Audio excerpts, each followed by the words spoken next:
Hello বন্ধুরা, আশা করি সকলে ভালো আছেন। আচ্ছা, আপনারা কি জানেন দইয়ের ভেতর একটা রুটি দিলে কি অসাধারণ টেস্টি একটা ব্রেকফাস্ট রেসিপি তৈরি করে ফেলতে পারেন আপনারা? শেষ পর্যন্ত ভিডিওটা দেখুন, তাহলে ভালো লাগবে। আমি এক বাটি মতো আটা নিয়ে নিয়েছি। একটু লবণ দিয়ে ভালো করে আটাটার সঙ্গে মিশিয়ে নিচ্ছি। এবার অল্প অল্প জল দিয়ে আমি আটাটাকে মেখে নেব। আজকে আমি যেভাবে আটাটা মাখবো আর কি, সেটা হচ্ছে রুটির যেমন করে মাখি আমরা রুটিটা, সেরকম করে মাখবো না, একটু শক্ত করে মাখবো। কেন আজকে রুটিটা আমি একটু শক্ত শক্ত মতো করবো, একটু মরমরে হবে আর কি।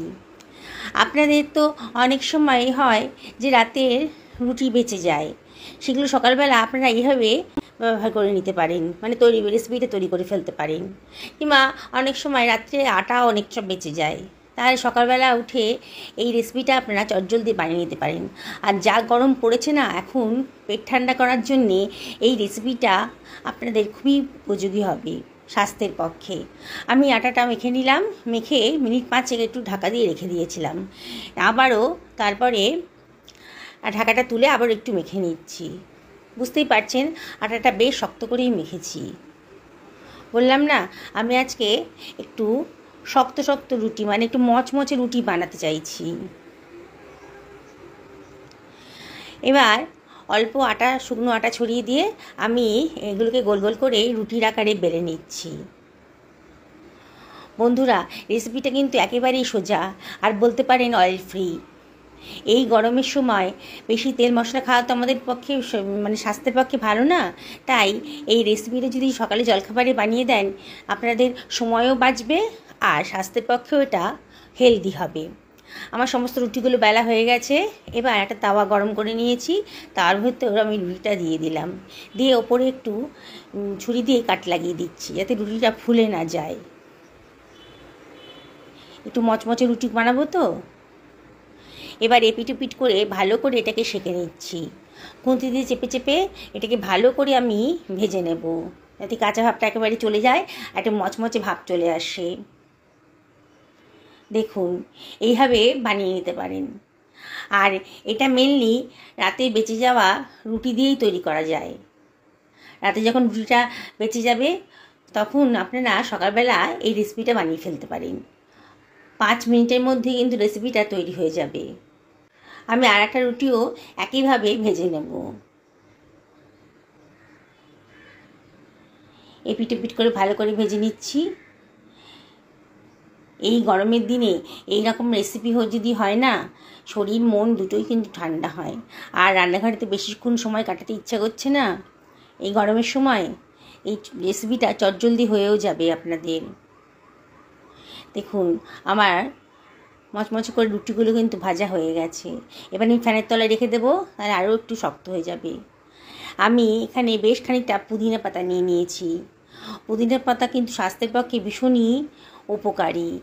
আর এই গরমে আমাদের প্রত্যেকেরই উচিত পুদিনা পাতা খাওয়া। সে যেমন করেই খান না কেন, শরবত বানিয়ে খান কিংবা পুদিনার চাটনি বানিয়ে খান। আমি বেশ খানিকটা পুদিনা পাতা নিয়ে নিয়েছি, আগে থেকে ভালো করে ধুয়ে পরিষ্কার করে নিয়েছি। আর পুদিনা পাতাগুলো ডাল থেকে আলাদা করে নিচ্ছি, ডাঁটাগুলো ফেলে দেবো আর পুদিনা পাতাগুলো আলাদা করে নিচ্ছি। এখন বাজারে প্রচুর পুদিনা পাতা উঠেছে, আর পুদিনা পাতা কিন্তু বেশ সস্তাও হয়েছে। তাই আপনারা চেষ্টা করবেন প্রতিদিনই কিছুটা পুদিনা পাতা খাওয়ার। দেখুন, আমি সমস্ত পাতাগুলোকে ডাঁটা থেকে আলাদা করে নিয়েছি। এবার একটা ছোট মিক্সার গ্রাইন্ডারের ভেতর পাতাগুলোকে দিয়ে দিলাম, এটাকে ব্লেন্ড করে নেব। সমস্ত পুদিনা পাতাগুলোই আমি দিয়ে দিচ্ছি, আর দিয়ে দিচ্ছি খানিকটা ধনে পাতা। এবারে আমি এর ভেতর দিয়ে দেব খানিকটা আদা কুচি, এই 1.5 ইঞ্চি মতো হবে। একটা টমেটোকে কুচি করে রেখেছিলাম, ধুয়ে কুচি করে রেখেছিলাম, সেটা দিয়ে দিলাম। আর দিয়ে দিলাম 4খানা কাঁচা লঙ্কা, একটু ঝালঝাল হবে। আর দিয়ে দিচ্ছি দই, 2 টেবিল চামচ মতো টক দই এর ভেতর দিয়ে দিলাম। 1/2 টেবিল চামচ মতো বিট লবণও দিয়ে দিলাম, দিয়ে এটাকে আমি গ্রাইন্ড করে নিচ্ছি। দেখুন, সবুজ রঙের কি সুন্দর একটা পুদিনার পেস্ট তৈরি হয়ে গেছে, মানে পুদিনার চাটনি। এবার আমি এখানে এই 300 গ্রাম মতো দই নিয়ে নিয়েছি, আর বাটি ধুয়ে খানিকটা জলও এর ভেতর নিয়ে নিলাম। ওই 300 গ্রাম মতো জলই নিলাম। হাফ টেবিল চামচ মতো লবণ দিলাম, আর হাফ টেবিল চামচ মতো বিট লবণও দিলাম। হাফ টেবিল চামচ লঙ্কার গুঁড়ো দিলাম, আর দিয়ে দিলাম 1 টেবিল চামচ মতো ভাজা মশলা, গোটা জিরে, ধনে, শুকনো লঙ্কা আর দারচিনি ড্রাই রোস্ট করে আমি এটাকে গ্রাইন্ড করে রেখেছিলাম। এটাই হচ্ছে ভাজা মশলা। এবার সব কিছু ভালো করে মিশিয়ে দিয়েছি দইয়ের সাথে, সব কিছু খুব ভালো করে মিশিয়ে দিলাম। এইবারে আমি পুদিনার যে চাটনিটা বানিয়েছিলাম সেটা অর্ধেকটা দিয়ে দিলাম, আর অর্ধেকটা রেখে দিয়েছি। এটা অন্য কোনো রেসিপিতে লাগাবো। আবারও সব কিছু ভালো করে মিশিয়ে দিচ্ছি। বুঝতেই তো পারছেন বন্ধুরা, প্রচণ্ড হেলদি একটা রেসিপি আজকে তৈরি হতে চলেছে। সব কিছু ভালো করে মেশানো হয়ে গেছে। এইবারে আমি এর ভেতর দিয়ে দিচ্ছি 1 টেবিল চামচ মতো চিনি। চিনিটা দিলে পরে স্বাদের খুব সুন্দর একটা ব্যালেন্স আসে, তবে যদি অপছন্দ হয় তাহলে অ্যাভয়েড করবেন। একটা পেঁয়াজ কুচিও দিয়ে দিলাম, আর দিয়ে দিলাম খানিকটা কাঁচা লঙ্কা কুচি। সব কিছু আবারও ভালো করে মিশিয়ে নিচ্ছি।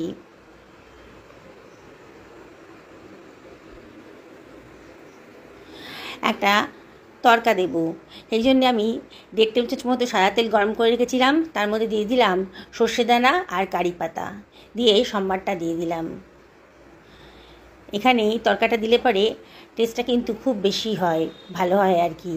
হ্যাঁ, তবে আপনারা যদি মনে করেন একেবারে অয়েল ফ্রি খাবেন তাহলে তড়কাটা দেওয়ার দরকার নেই। দেখুন রুটিগুলো ফ্যানের তলায় ছিল, বেশ শক্ত হয়ে গেছে।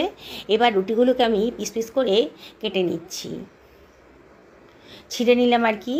নিয়ে এইবার আমি দেখুন কতটা শক্ত হয়েছে রুটিগুলো। এবার আমি ওই দইয়ের টুকরোগুলোকে দইয়ের মধ্যে দিয়ে দিচ্ছি। দেখছেন তো বন্ধুরা কত চটজলদি রেসিপিটা তৈরি হয়ে যাবে। রাতের বেঁচে যাওয়া রুটি যদি থাকে তাহলে 5 মিনিটে কিন্তু আপনার ব্রেকফাস্টটা রেডি হয়ে যাবে। আমি খানিকটা বরফ কুচির ভেতর দিয়ে দিলাম। বললাম না আজকে শরীর মন দুটোই ঠান্ডা হয়ে যাবে। আবার সব কিছু ভালো করে মিশিয়ে নিচ্ছি। দেখুন বন্ধুরা কত সুন্দর একটা টেস্টি ব্রেকফাস্ট তৈরি হয়ে গেল। রোজ রোজ তো আর রুটি তরকারি খেতে ইচ্ছা করে না। রাতের বেঁচে যাওয়া রুটি যদি থাকে তাহলে তো কথাই নেই, আর যদি না থাকে তাহলে সকালবেলাও যদি রুটি করে নেন তাহলেও কিন্তু রেসিপিটা দারুণ টেস্টি।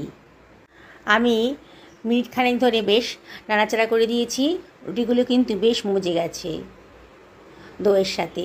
এবার আমি সার্ভ করে দিচ্ছি। মাঝে মাঝে এরকম খাবার যদি থাকে তাহলে কিন্তু মন্দ হয় না। আমি আপনাদেরকে রিকোয়েস্ট করব বন্ধুরা, একদিন অবশ্যই এরম করে বানিয়ে খান। আর রিকোয়েস্ট করব রেসিপিটি যদি ভালো লাগে তাহলে লাইক শেয়ার কমেন্ট করতে কিন্তু ভুলবেন না। নতুন বন্ধুদেরকে রিকোয়েস্ট করব আমার চ্যানেলটা সাবস্ক্রাইব করার জন্যে। আমি একটুখানি পুদিনার চাটনিটা ওপর থেকে ছড়িয়ে দিলাম, আর ওপর থেকে একটুখানি লঙ্কার গুঁড়োও দিয়ে দিলাম। দেখতে কত সুন্দর লাগছে। একটু ভাজা মশলা ওপর থেকে ছিটিয়ে দিচ্ছি, কত কালারফুল, দেখেই কিন্তু খেতে ইচ্ছে করছে। তাহলে আর দেরি করবেন কেন? বাসি রুটি আছে বাড়িতে, আর যদি না থাকে তাহলে ইচ্ছা করে রাতে খানিকটা বেশি করে আটা মেখে রাখুন, সকালে যাতে ওই আটা দিয়ে আপনারা চটজলদি রেসিপিটা বানিয়ে ফেলতে পারেন। দেখুন বন্ধুরা কত সুন্দর দেখতে হয়েছে, আর খেতে যা হয়েছে না কি বলবো আপনাদেরকে। সকালে ভালো থাকুন এই কামনাই করি।